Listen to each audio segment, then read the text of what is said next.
भाई साहब, जिंदगी में सबसे मुश्किल लम्हा कौन सा था? जब मेरे छोटे भाई की डेथ हुई, वो मुझे अपनी औलाद की तरह अजीज़ था और सारी ज़िंदगी उसके साथ गुजारी। बिज़नेस का भी हम सफ़र था, मेरे पॉलिटिकल मामलात को भी देखता था, उसकी दोस्ती बहुत ज़्यादा थी लोगों से। और ज़िंदगी का खुशगवार तरीन लम्हा कौन सा? वो लम्हा था कि जब अल्लाह पाक ने मुझे बेटे से नवाजा। भाई साहब, कितना क महीने में खर्च हो जाता है? सियासत भी है, घर भी है, एक स्टेटस भी रखना पड़ता है। सबसे ज़्यादा खर्च जो है वो आजकल, क्योंकि अब शादियों का सीज़न आ गया है, तो सलामियों की सूरत में होता है। कितना हो जाता है? बार ये तो डिपेंड करता है कि शादियाँ कैसी आ रही हैं। बाज़ दफ़ा ऐसा भी है कि 5-5 लाख रुपया खर्च कर देना पड़ता है महीने में।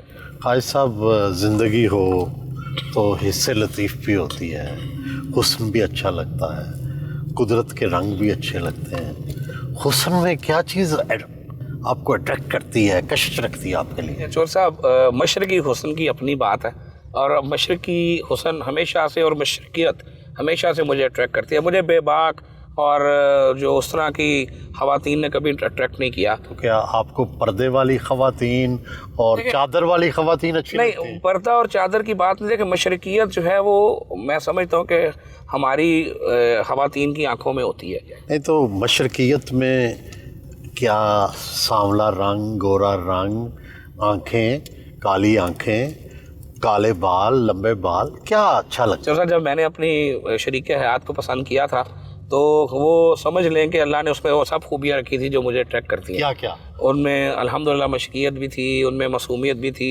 उनमें उनकी आँखों का जो होता है कि कोई भी शख्स कहता है कि यार ये बड़ी अच्छी आंखें होनी चाहिए, तो मेरी शरीक हयात में अल्लाह ने वो सब कुछ दिया मुझे इनाम के तौर पे। देखिए, वो जैसे शायर, जैसे आप तो शायर आदमी भी हैं और आप माशाल्लाह हसास आदमी भी हैं, तो वो कहते हैं ना, वो गुलाबी आंखें जो तेरी देखी दीवाना ये दिल हो गया। तो बस अपनी बेगम की आंखें देखी तो दीवाने हो गए। भाई साहब, ये जो पाकिस्तान की सियासत पर लोग तनकीद करते हैं, तो वही कहते हैं जी सियासी जमातों के अंदर जमहूरियत नहीं है, सियासी जमातें जो हैं लीडरशिप की आमरीत का शिकार हैं। तो आप ज़ाहिर है आपने बिल्कुल नीचे से ऊपर आए हैं, तो आप इस पर सोचते तो होंगे, तबसरा क्या करते हैं? बदकिस्मती से या खुशकिस्मती से कुछ भी कह लें, यहाँ जमात को वोट नहीं मिलता, यहाँ शख्सियत को वोट मिलता है। अगर आप PMLN से मियां नवाज शरीफ निकाल दें तो PMLN का वोटर उसे वोट नहीं देगा। अगर आप किसी और पार्टी से, तरीके इंसाफ से अगर उनका बानी निकाल दें तो उनका वोटर उनको वोट नहीं देगा। असल हकीकत यह है कि अवाम को बिल्कुल वरासती सियासत पसंद है और अपने लीडर के बहन भाई और बच्चों को ही वोट देना चाहते हैं।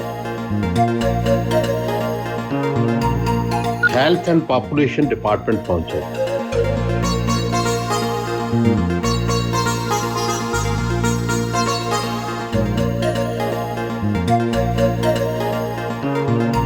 अपने दफ्तर में आए, लीगी रहनुमा बीबी वडेरी और उनके बेटे से मुलाकात की।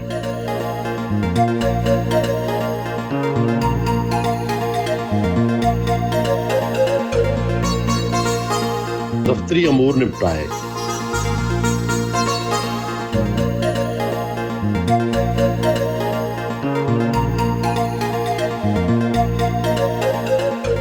भाई साहब, प्राइमरी हेल्थ आपको दिया गया।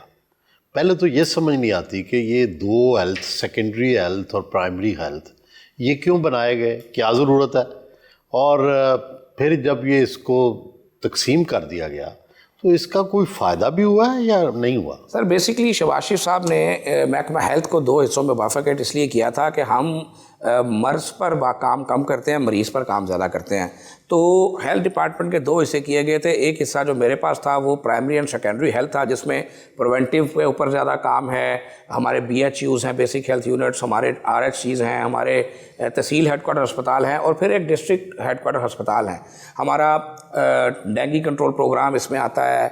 उसके अलावा सर हमारा ड्रग कंट्रोल विंग है वो इसके अंदर आता है, और उसके साथ साथ जो हमारा TB कंट्रोल प्रोग्राम है, हेपेटाइटिस कंट्रोल प्रोग्राम है, एड्स कंट्रोल प्रोग्राम है। तमाम प्रोग्राम्स जो हैं, पोलियो की वैक्सीन जो आप अक्सर देखते हैं, ہمارا EPI پروگرام ہے جو سب سے بڑا فلیگشپ پروجیکٹ ہے وہ میرے ڈپارٹمنٹ میں آتا ہے. اور جو ہم نے جو بائیفرکیشن کی اور اس میں اسپیشلائز ہیلتھ کیئر کو جو علیحدہ کیا تھا اس میں میڈیکل ایجوکیشن آتی ہے, اور آپ کے کو تقریباً 53 سے زائد ٹیچنگ ہسپتال اور میڈیکل کالجز آتے ہیں, تاکہ ان دونوں حصوں پر جو ہے بے وقت جو ہے وہ کام ہو. اور اس کا فائدہ جو ہوا ہے میں آپ کو صرف ایک مثال دے دیتا ہوں. جب شباشی صاحب آئے, ان کی حکومت آئی, تو پنجاب کے اندر جو EPI کی ویکسینیشن کا ریٹ تھا, جو ہم حفاظتی ٹیکہ جات کا جو پروگرام کہلاتا ہے, وہ 45% ریٹ تھا. یعنی اب شباشی صاحب کی حکومت جا رہی تھی 2018 میں, اس وقت جو سروے آیا تو 45% سے جس پروگرام کو ٹیک اپ کیا تھا وہ اللہ کے فضل سے 85% کوریج تک جو ہے وہ جا چکا تھا. اور اگر یہ ڈپارٹمنٹ اکٹھا ہوتا تو ہماری توجہ کدھر ہوتی, کہ ہماری توجہ زیادہ تر ہوتی کہ جناب وہ فلانا پیشنٹ آ گیا, فلانی بیماری آ گئی, تو تمام چیزوں کا فوکس اس طرف ہوتا. اب دونوں فوکس جو ہے ان کو لے کر چلا گیا. اور اس کے بعد جو حکومت آئی, میں بلیم گیم میں تو نہیں پڑتا, یہ فگرز ہیں, سب اداروں نے ان کو دیکھا ہوا ہے. جو بزدار حکومت آئی, تو بزدار حکومت جب جاتی ہے تو وہ فگر جو ہم نے EPI پروگرام کی 85% پہ بزدار حکومت کے حوالے کی تھی, وہ فگر ڈراپ آؤٹ ہو کے تو 68% پہ جا چکی تھی. پھر اس کے بعد محسن نقوی صاحب آتے ہیں, اور محسن نقوی صاحب نے جو کام کیا وہ کسی سے ڈھکا چھپا نہیں ہے. اللہ کے فضل سے شہباز سپیڈ کے بعد جس سپیڈ کی تعریف ہوئی وہ محسن سپیڈ تھی, اور محسن سپیڈ آئی, اور اس کے بعد پھر لکیلی الحمدللہ مریم سپیڈ کے مریم باجی کی جو سپیڈ نکلی ہے وہ تمام سپیڈس کو معذرت سے پیچھے چھوڑ گئی ہے. آپ کا جو محکمہ ہے پرائمری ہیلتھ, اس میں کتنے ملازم ہیں, کتنے افسر ہیں, کتنا بجٹ ہے؟ ہمارا جو بجٹ ہے وہ ہر سال بڑھتا ہے, اور تقریباً اس دفعہ ہمارا بجٹ جو ہے وہ تقریباً 350 ارب سے جو ہے وہ زائد ہے. ہمارے پاس 2500 بیسک ہیلتھ یونٹس ہیں, 313 کے قریب دیہی صحت مرکز جن کو RSC کہتے ہیں وہ ہیں. ہمارے پاس کوئی 200 کے قریب لگ بھگ کم و بیش THQ لیول اور THQ ہسپتال ہیں, اور 26 ڈسٹرکٹ ہیڈ کوارٹر ہسپتال ہیں, پھر پروگرامز ہیں, تو ملازمین تو لاکھوں میں ہیں. قائد صاحب, آپ کے زمانے میں محکمہ صحت کے بہت سے ملازم فارغ بھی کیے گئے, وہ بے روزگار ہو گئے, رل گئے بیچارے, تو یہ کیوں کیا؟ دیکھیں وڑائچ صاحب, آپ مجھے جو ہے نا وہ یہ میری ایک جذباتی سٹوری ہے, گو کہ میں نہیں چاہتا تھا کہ کوئی ایک شخص بھی بے روزگار ہو, اور مجھے اس کی تکلیف بھی ہے, دکھ بھی ہے, اور شاید میں جب تک زندہ رہوں گا, میں جب اپنی اچیومنٹس کے بارے میں سوچوں گا تو یہ ایک کام ایسا ہے کہ جب بھی میں اس کے بارے میں سوچوں گا میں دکھی ہوں گا. لیکن وہ مجبوری اس لیے بن گیا, ہم نے کوئی ریگولر ملازم نہیں نکالا. جو ورک چارج ملازمین تھے, جو ڈیلی ویجز تھے, جو کانٹریکٹ کے ملازمین تھے, اور ان کا کانٹریکٹ بھی ختم ہو گیا تھا, اس کو رینیول بس نہیں کیا گیا, اس لیے کہ وہ موڈ شفٹ کر دیا گیا. ہم نے جو آؤٹ سورسنگ کی ان 2500 بیسک ہیلتھ یونٹس کو, کیونکہ یہ دور دراز ایریا میں تھے, چلتے نہیں تھے, جو چلتے تھے وہ بھی کبھی چلتے تھے کبھی نہیں چلتے تھے. ملازمین نے بڑی محنت کی, اس میں کوئی شک نہیں ہے. ان نامساعد حالات میں انہوں نے ان BHUs کو چلایا, اور ان BHUs میں علاج معالجہ کیا. ڈاکٹرز اویلیبل نہیں ہوتا تھا. اس کا حل یہ نکالا گیا کہ اگر ہم ان کو آؤٹ سورس کر دیں, ایک ڈاکٹر کو کہہ دیں کہ یہ BHU ہم تمہیں دے رہے ہیں, تم اپنے پرائیویٹ کلینک کی طرح اس کو چلاؤ, اور جو پیشنٹس ہیں ان کو جو ان کا خرچہ ہے وہ گورنمنٹ آف پنجاب دے گی, آپ ان کو علاج معالجہ دو. تو اس کا اب فائدہ یہ ہوا ہے کہ ڈاکٹر ہر وقت اویلیبل ہوتا ہے.